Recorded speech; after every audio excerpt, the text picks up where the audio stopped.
நாய்க்கு பிஸ்கட் வாங்கி கொடுங்க ப்ரோ. கண்டிப்பாக செஞ்சிடலாம், வாங்க பார்க்கலாம்.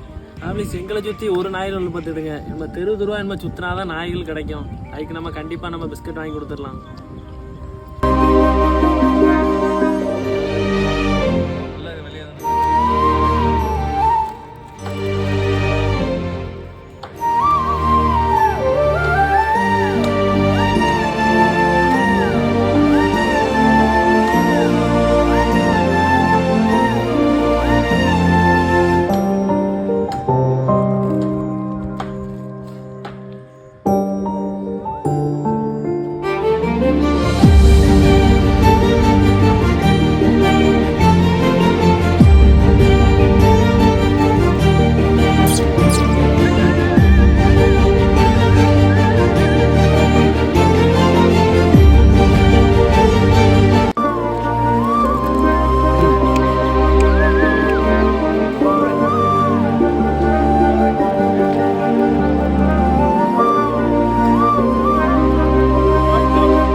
எழுத மாநாட்டைக்கு இது தின்னுக்கலாம்.